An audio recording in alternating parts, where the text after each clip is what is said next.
Thank you. Wonderful presentation by all the three of them. It's quite a difficult concept. See, in direct tax,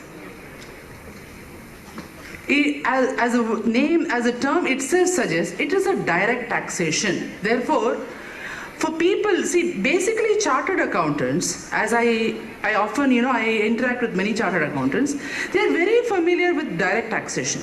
But when it comes to indirect taxation, even in the paper, I think you have a very small portion of it is indirect tax. Am I right? Yes. Now, to understand the concept of input tax credit and then to present it in such wonderful presentation, it is quite difficult. The first speaker, Shyam Sharma. I'll just add very few points. I'm not going to take much of your time because they have covered almost everything in the GST. Just few points. He mentioned one thing. He said that we have a very short period to amend the contracts. It's a very wonderful point. Even experienced speakers have not said this. So please give a very big hand to Mr. Shyam Sharma. I see a visionary in him. See, a person who practices can say that, but a person who's a student, who's a budding chartered accountant, he's able to visualize that the contract itself has to be changed. Yes, very, very correct. Especially in e-commerce transactions. I'll just give you an example. There is a judgment of the Kerala High Court. This is in the VAT scenario. I'll tell you about that. What is Flipkart? Flipkart is nothing but an e-commerce operator. How many of you are, are there people from other states also? Okay, so I will not use it's a virtual marketplace. In Tamil you call it Sandai. Virtual marketplace. There is a seller, there is a buyer. This marketplace connects the seller and the buyer. Now in this scenario, what happened? The buyer was in Kerala. Seller, you all know that they have a retailer, regular retailer, WS Retail, AB Retail in Bangalore. There was an interstate sale taxable under which act? Which act? CST, yes. Who paid the CST? The seller. But the order was placed through Flipkart. Now Flipkart is not a registered dealer at all in the state of Kerala. He is not registered at all because what is the reason for registration? Unless he is going to do a sale transaction, there's no necessity for registration. So it was an interstate transaction and the delivery was through the logistic company of Flipkart. Now Kerala VAT authority said that Flipkart is a dealer because it is a local sale by Flipkart to the purchaser in Kerala. The matter went to the Kerala High Court and Kerala High Court found, as a matter of fact, that Flipkart is not a seller at all. It is only a marketplace, virtual marketplace, connecting entity between the seller and the buyer, and therefore there is no necessity for registration. That is the law, present law. And even under the entry tax also you have, I don't want to go into many judgments because it will bore you, but under the GST, no matter what the threshold limit is, please remember the threshold limit is not fixed for an e-commerce operator. He is also not considered as a supplier. Nevertheless, an e-commerce operator has to get mandatorily registered. Now do you understand the effect of what Shyam Sharma said? Shyam Sharma, right? Yes. See, therefore, the contractual arrangement between the supplier, the actual supplier and Flipkart or the e-commerce operator have to now change as per the model GST. And that is why the model GST has been given to you before the date of implication. We don't even know when the implementation is going to come. It may be July 1st as of now. But nevertheless, the government is giving all these dealers, it's only a part of one-tenth of what exactly is the scenario I've given it to you. Just a crux of it.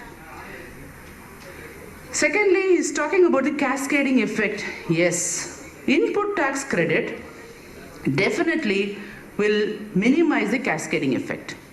What is input tax credit, by the way? What is input tax? Input tax is where I am a dealer. I'm a dealer, I'm a service provider, I'm a manufacturer, anything, you can take anything. I'm a supplier. I buy goods from a registered dealer. When I buy goods, what happens? The supplier, my supplier, I'm a supplier myself, but there is a supplier who supplies goods or services to me, and he raises an invoice with the tax element. So I pay the tax to him, he collects it, and he has to pay it over to the treasury, unlike a direct taxation where you yourself have to pay. Here, the supplier collects it and pays it to the government. Now, so that at this point, what I pay is an input tax. Now, I do the supply myself to another recipient. This is the output tax. Now, what is input tax credit? The input tax that I've paid at this end can be adjusted while I pay my output tax. That is your input tax credit, right? There's another scenario which is slightly or rather troubling the industry in general. Under the VAT Act, we had one decision called Vinayaka agencies. In fact, in Tamil Nadu, almost all the assessees, wherever in fact I have appeared in that matter, almost all the assessees in all the cities, towns, everywhere, it has been followed by and they have won the cases. I'll tell you the scenario. The scenario is, the purchaser is a registered dealer. He has purchased goods from a registered dealer. He has paid the input tax. And he has also taken the input tax credit. Now, if you see the provision of Tamil Nadu VAT Act, Tamil Nadu VAT Act says the seller has to issue an original tax invoice and there has to be proof that the purchaser has paid the tax. Only these two criteria have to be satisfied.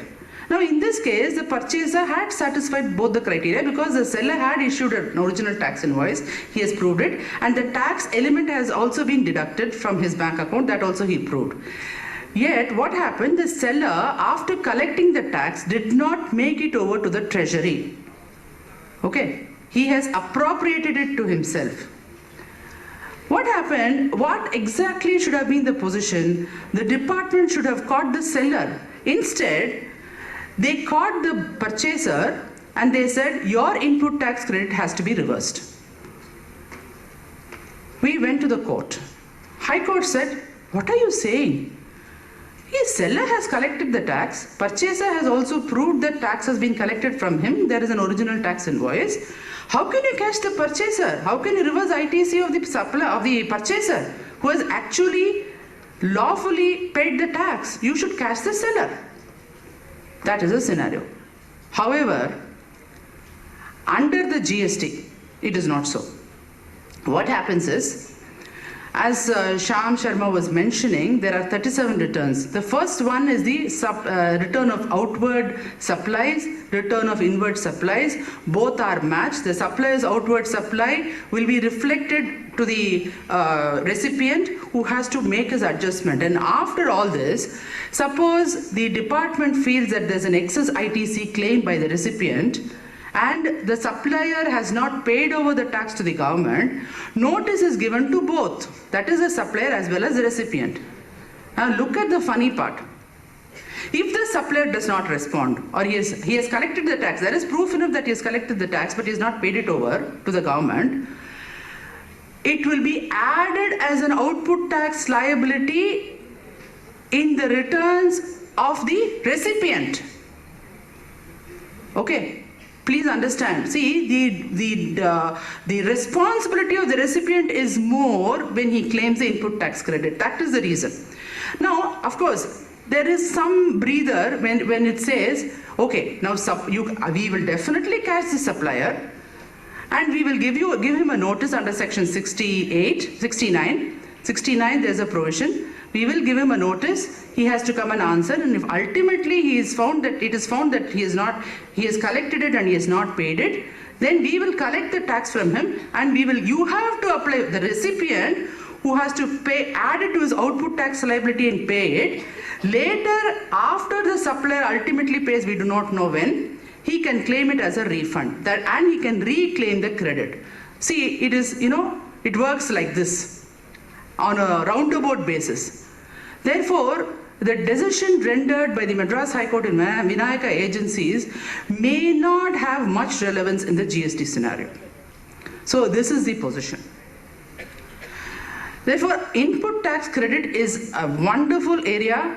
People who are planning to practice in the indirect tax field, you're most welcome, because GST is going to be a paradise for professionals, definitely for lawyers. And Bhavani, I'm Sai Prem, I haven't mentioned Sai Prem's presentation on input tax credit was something extremely good. See, the provisions are very complicated. It's not easy. It's not easy. What originally was one section, section 16, then 16A, 17, 18, now it has been spread over. Old wine, a new bottle is what November 2016 model is. What they've done is, you can't read 11 subsections. Okay, we'll give it to you in 2 or 3 sections. Same thing only, except for a few here and there. So it's quite difficult to present a topic like input tax credit. Very, very complicated, very lucrative, and lucrative also in the sense it is definitely money fetching for us, as I just told you. Bhavani, I am very glad that today I am sharing the days with another woman. Normally what happens is there will be 4 or 5 men and I will be the only woman sitting. So today the distribution is equal. I am very glad. Bhavani,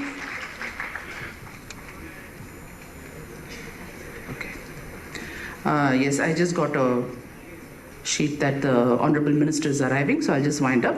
But I'll just say a few words about Bhavani and I'll just wind up. Bhavani, you have done a wonderful job and you deserve to be a tax lawyer. Please do law also. Very good. And thank you very much for the opportunity. I'm very glad. It's more, for me, it's more like, attending college culturals. I see so many young faces. I'm very glad. Thank you very much.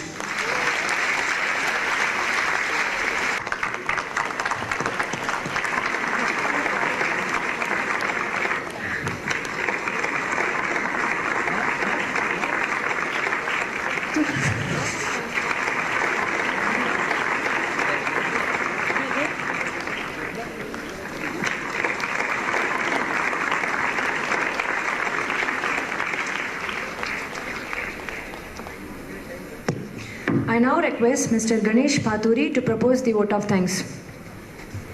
I hope you all enjoyed GST because everybody is awaiting this GST, and I hope all the student speaker, 3 student speaker, like GST is going to be first. They announced one nation, one tax here, one topic, 3 speakers here.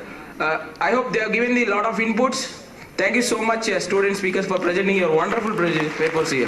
Thank you so much, Aparna Nandakumar ma'am, for spending your valuable time. I would like to give one input for you. I mean, all of you are very much excited to learn GST, I think so. So if you want to learn GST more, if you want to know more what is this GST and all, I would like to give you the inputs. Nobody knows what happened in 1961 when the Income Tax Act was formed. But today we have a scenario where we can learn something, what is happening before framing the law and before making it an act. So you go to, everything is available in YouTube. You go to YouTube, search with the word GST bill passed in Rajya Sabha and Lok Sabha. You can see the deliberations happened there and you can come to know how this act is formed, everything. There are so many applications available in Google, Android, Play Store, and everything is available. You can see the deliberation has happened in Parliament. Then you will come to know what is this overview of GST. Thank you so much.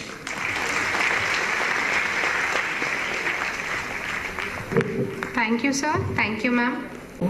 She is a BCom graduate from Etharaj College for Women. She is also the winner of public speaking conducted by State Human Rights Association.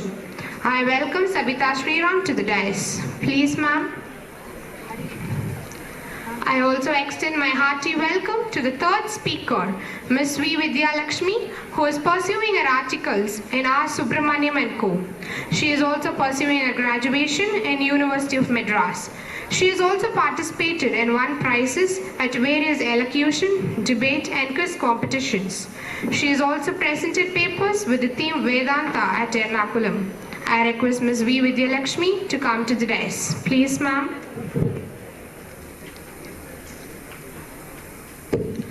Now I request Ms. Uma to escort our session chairman, C.A. Shrishti ma'am, to come to the dais.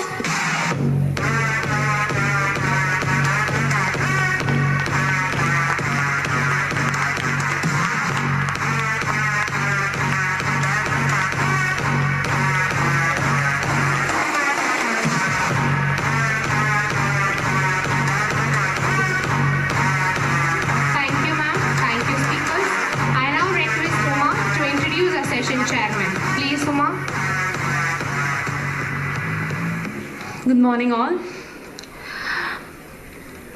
Madam Shri Priya is a chartered accountant from the 1996 batch and commenced her practice in the year 2001. After stints in Ford India Limited and PricewaterhouseCoopers, she is also an elected member of the Central Council Institute of the Chartered Accountants of India. She is presently the member of the Executive and Examination Committee and the Vice Chairman of the Corporate Laws Committee of the ICAI and Career Counseling Committee of the ICAI. We are proud to say that she is the only women Central Council member from the Southern region. She is a senior partner with SPR & Co., which was commenced in the year 2002 and is presently in active practice.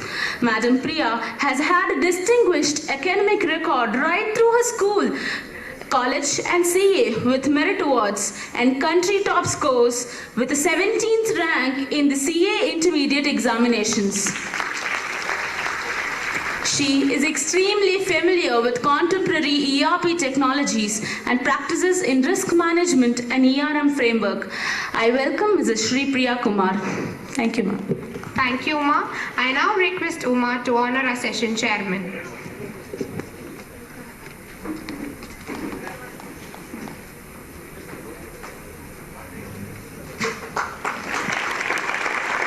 Thank you, ma'am. Over to the session chairman.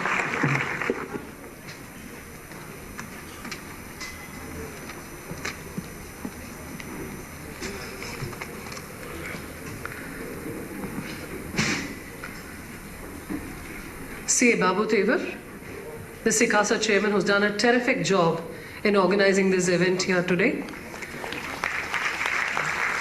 Ms. Aparna Nandakumar, whom I've heard about for a long time now, but I haven't had the privilege of meeting till today.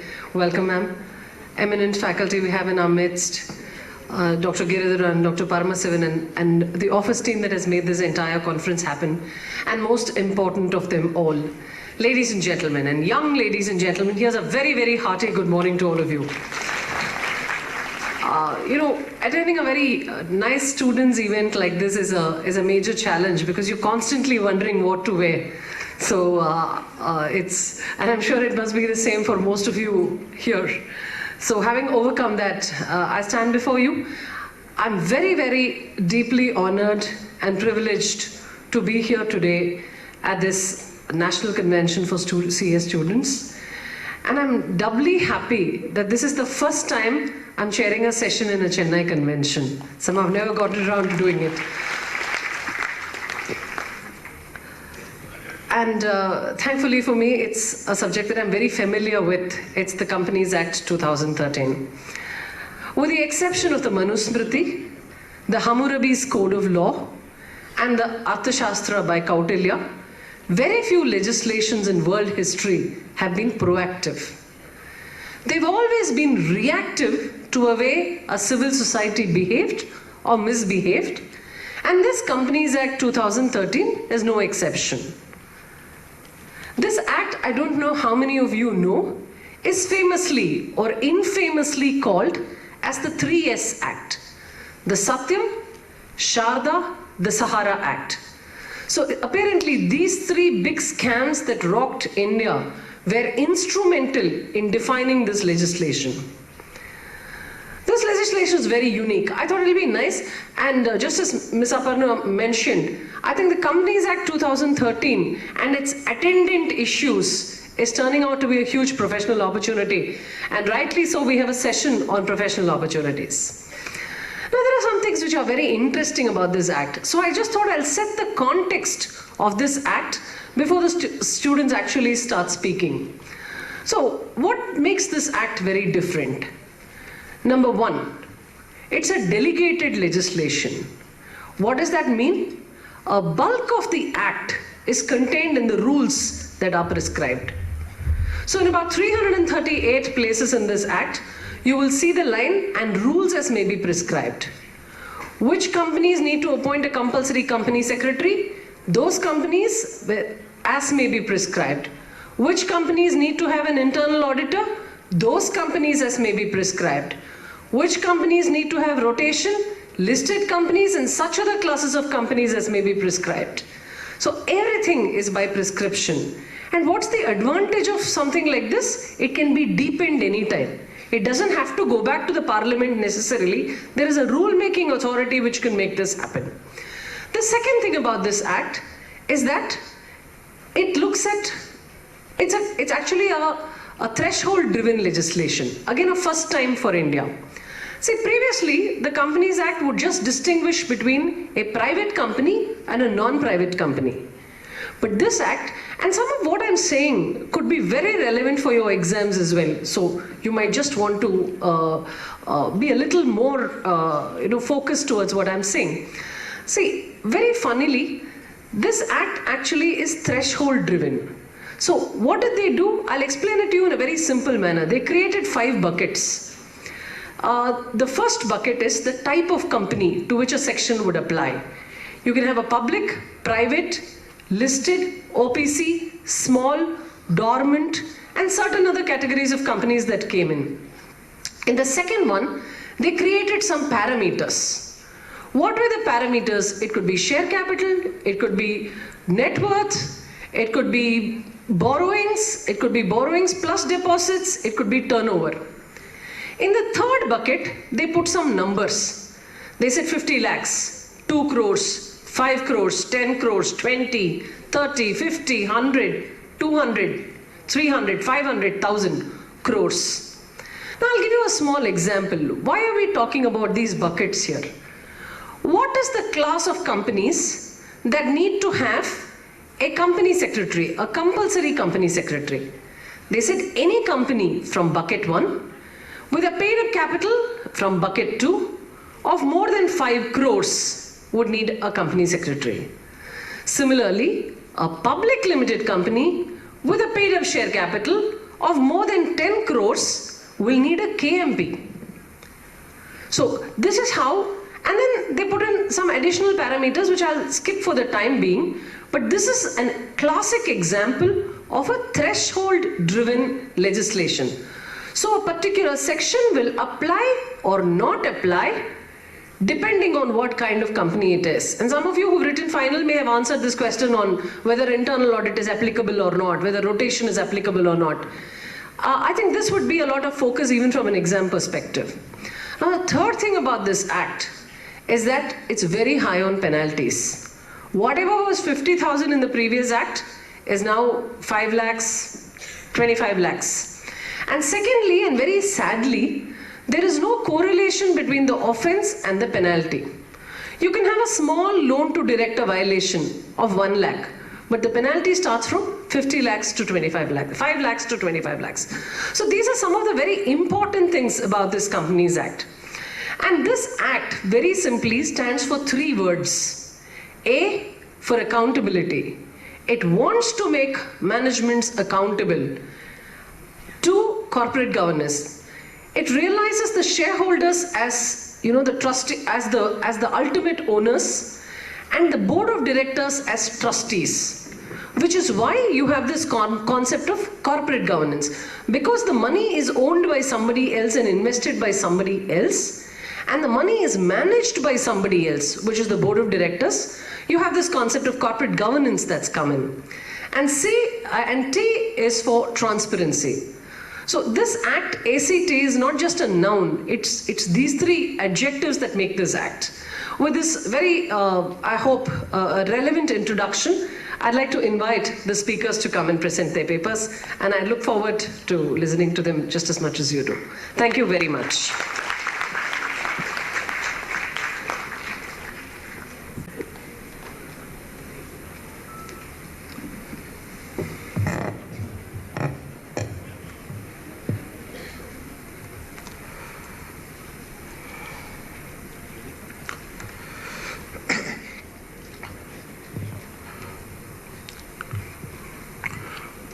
To all the dignitaries present on and off the dais, to my session chairman, to all the regional and the central council members, and to my lovely friends of Chennai, a very good morning! అందరికీ తెలుగు వస్తుందా Tamil Telugu Tamil super friends so the topic of the day is reporting on fraud, simplicity and complexity.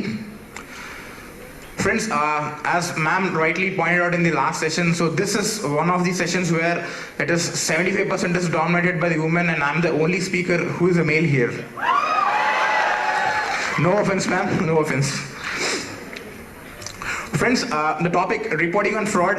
So I will just briefly like to elaborate on the practical aspects as to what is the overview, what has been the preface, what was the earlier Companies Act 1956 speaking all about.